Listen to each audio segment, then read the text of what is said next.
17 years after burying what they believed was their son, Michael's parents heard a knock on their door and froze. Outside stood a man with their son's face, his voice trembling.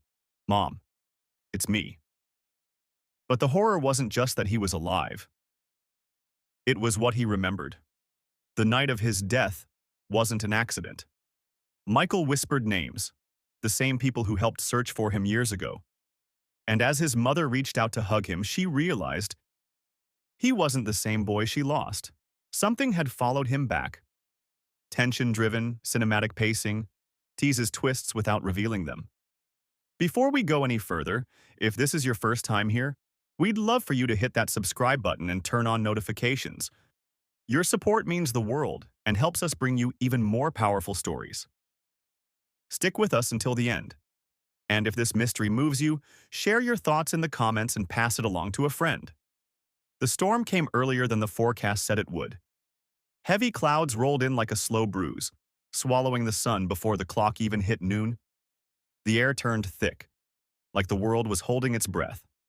Marcus Bennett tightened his backpack straps, waved goodbye to his friends from college, and said something about his mom's peach pie waiting for him back home. He looked tired but happy. You know, that kind of happiness that makes you forget the road ahead is narrow and dangerous. The highway shimmered with rain when he started driving. Each mile closer to home, the radio lost another bit of signal. He was humming along to a tune he didn't even like, tapping his fingers on the steering wheel, counting the minutes till he could pull into his parents' driveway. But somewhere near Hollow Creek Bridge, the rain turned violent. Wind howled like it had something personal against him. Locals later said they saw flashes of light, maybe lightning, maybe something else, before the sound of screeching tires and water swallowing steel. The next morning, the sheriff's department found Marcus's car pinned against the guardrail. Doors wide open. No body. No footprints leading away. Just a smashed phone and a torn jacket sleeve tangled in the branches below. When the police called the Bennetts, the silence on the line said more than words could. Mrs. Bennett screamed first. Mr. Bennett didn't. He just stopped talking. For weeks, search teams combed through the river. They brought divers, dogs, even volunteers from nearby towns. Nothing. No sign of him. After 3 months, they declared Marcus presumed dead. A funeral was held with an empty coffin. The pastor said words that didn't land anywhere, words meant for comfort, but none reached the Bennetts. The mother stared at the casket like it was lying to her. The father clenched his jaw, refusing to cry in front of everyone, though his hand trembled against the edge of the wooden box. Neighbors whispered, "Of course." "You think they're sure? No body?" one woman muttered behind the church fence. "They just want closure," another said, folding her arms. Sometimes, hope hurts more than truth. After that day, the Bennett's home fell quiet. Photos of Marcus stayed on the walls, untouched. His room, sealed.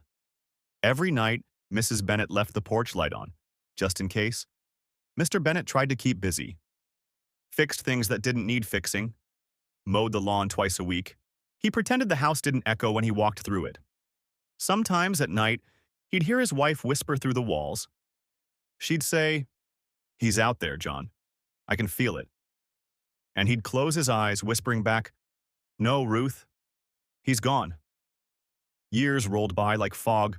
The calendar changed. The porch light stayed on. Marcus's friends grew up, married, moved away. But for the Bennetts, time didn't pass. It just circled. 17 winters came and went, and with each one, Mrs. Bennett's hair turned a little grayer, her voice a little softer. Mr. Bennett, though, he hardened, became quieter, the kind of quiet that hurts to sit next to. And then came the night that broke that silence, the night when someone, after 17 years, knocked on their door. The knock was soft at first, then again, 3 steady taps like someone who knew exactly how many it took to get their attention. Mrs. Bennett froze mid-step. Mr. Bennett looked up from his armchair, his eyes narrowing at the sound. That's when the air in the room changed, and everything they thought they buried began to breathe again. The rain had just stopped when the knock came again. 3 slow, deliberate taps. Not the kind of knock from a stranger selling something, the kind that knew this house, the way a ghost might knock. Mrs. Bennet's breath hitched. She turned to her husband, eyes wide.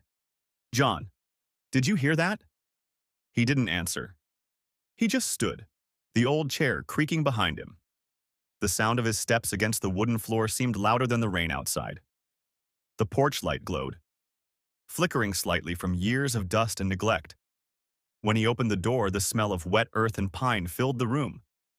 And standing there was a man, mid-30s, tall, lean, soaked to the bone. But what froze both of them was the face, the scar above his eyebrow. The same one Marcus got when he fell from his bike at 12. The same green eyes, though now dimmed with something else. Something heavy. He spoke softly. "Mom?" Mrs. Bennet's hand trembled. She dropped the glass she was holding. It shattered across the floor, but she didn't move. Her voice cracked through the silence. "Marcus?" The man nodded once. A nervous, fragile smile crossed his face. The kind that says, "Please believe me." Neighbors later swore they heard her scream, not from fear, but from something deeper. Like 17 years of grief collapsing in one breath. John Bennett didn't move. His eyes darted over every inch of the man. His clothes, his shoes, the way his hands shook. He wanted to believe. God. He wanted to. But something inside him whispered, no. They brought him inside anyway. He sat near the fire, steam rising from his soaked jacket. He told them he didn't remember much. Said he woke up in a clinic overseas. No ID, no wallet, just his name echoing in his head. He remembered water. Cold water. And someone whispering, "You're not him anymore." That line stuck in John's head all night, because every word, every gesture, it was Marcus. Yet somehow it wasn't. By the next morning, the whole street was whispering. Two neighbors chatted at the fence. 17 years? No way. DNA doesn't lie, one said. But maybe people do. Inside the Bennett house, the air felt strange again. Familiar laughter filled the rooms. But it echoed differently. John stood by the window, watching his wife fuss over their son's breakfast, her hands trembling with joy and fear. Marcus looked up, smiled faintly, and for a second, John swore he saw something in those eyes, something that didn't belong to his boy. By the third day, the Bennett house had turned into a crime scene disguised as a reunion. Detectives came and went, carrying small kits and calm expressions that hid curiosity. They swabbed Marcus's mouth, drew blood, and asked him to sign a few papers. The way they looked at him, it was like watching scientists examine a miracle they didn't trust. Mrs. Bennett refused to leave his side. She made tea every hour, like if she stopped moving, reality might catch up. Her eyes followed him everywhere, every blink of his, every breath. She kept whispering, "He's really here, John. I told you he would come back." But John wasn't convinced. He studied the man sitting in their living room, his son, or the echo of him. The man laughed when Mrs. Bennett told childhood stories, but sometimes the timing was off, like the memory had been rehearsed, not remembered. When the DNA results came back, the detective said 5 words that twisted the room into silence. "It's a 100% match." Mrs. Bennett cried into her hands. John stood still, no tears, no relief. Just a long exhale that sounded like surrender. The news spread through the neighborhood by nightfall. At the grocery store, 2 women whispered near the checkout line, "Can you imagine? 17 years gone, and he just walks in?" Maybe it's one of those cases, trauma, amnesia, like in those shows.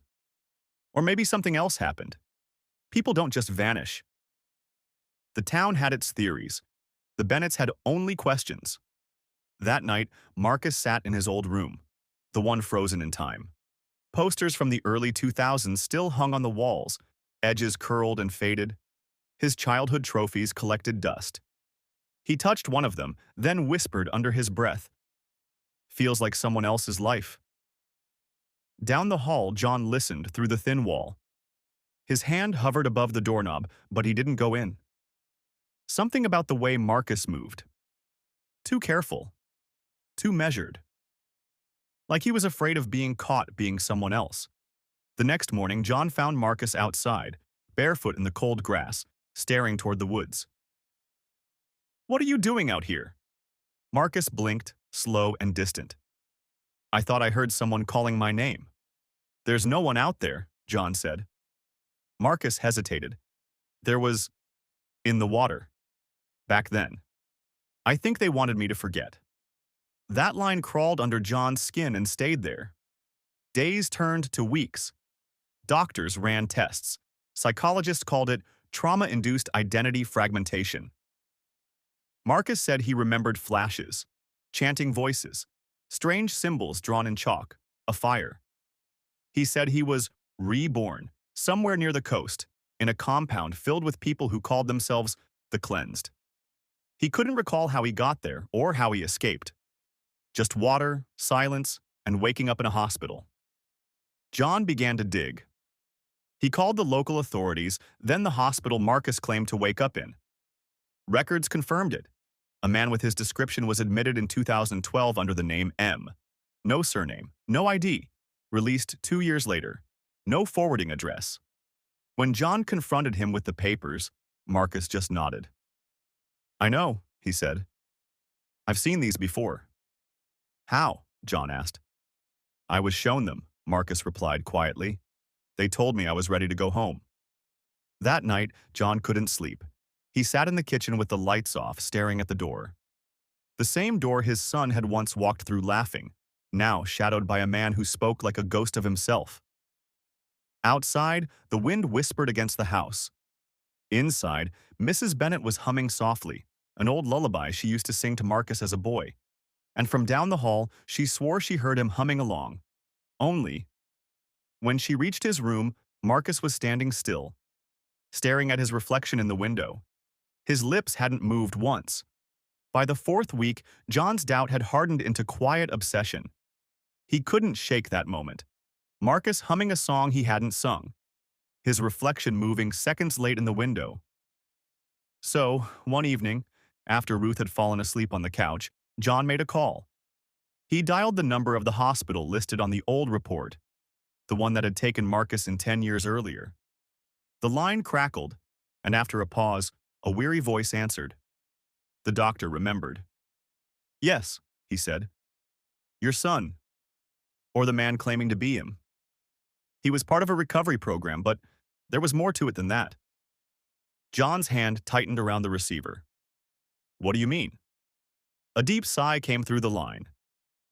"He wasn't found near any hospital, Mr. Bennet. He was brought to us. Found wandering near the remains of a commune that practiced isolation and psychological rebirth. They called themselves the Cleansed." John felt his heart stumble in his chest. "Rebirth?" "Yes," the doctor continued. "They erased names, replaced them with numbers, made them relive memories until they forgot what was real. Most subjects lost years of time. Your son escaped one of their facilities during a flood. The locals thought he was something else." John's voice dropped. "What else?" The doctor hesitated, then said quietly, "They thought he was one of them. Returned to bring others back." John ended the call slowly, staring at the kitchen wall until it stopped feeling real. That night, he found Marcus sitting by the window again, tracing something on the fogged glass. It wasn't random. It was a symbol, circular, with intersecting lines like a sun trapped inside its own rays. "Where did you learn that?" John asked. Marcus looked up, startled, then smiled faintly. "They taught us to draw it when we forgot who we were." His tone was gentle, but behind it, something dark pulsed. Ruth came down the hall then, soft voice trembling. "John, stop scaring him." But John couldn't look away. "That's not our son," he whispered. "That's something wearing his memories."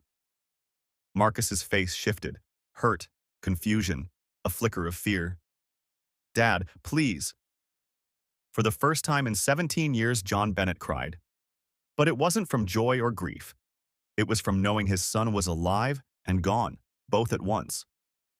The symbol on the glass stayed glowing faintly even after Marcus turned away, and from that night forward, John could never sleep again without seeing that mark, shining in his dreams.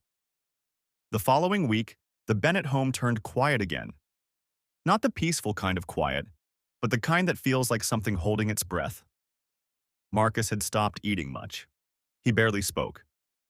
Most nights, he sat by the window until dawn, staring toward the tree line beyond the road. The same woods that bordered the creek where he disappeared 17 years ago. Ruth refused to see what John saw. She ironed Marcus's clothes, cooked his favorite meals, and hummed lullabies while he sat still, eyes empty. "He's just tired," she'd say, voice trembling behind a practiced smile. "He's been through enough." But John knew that look.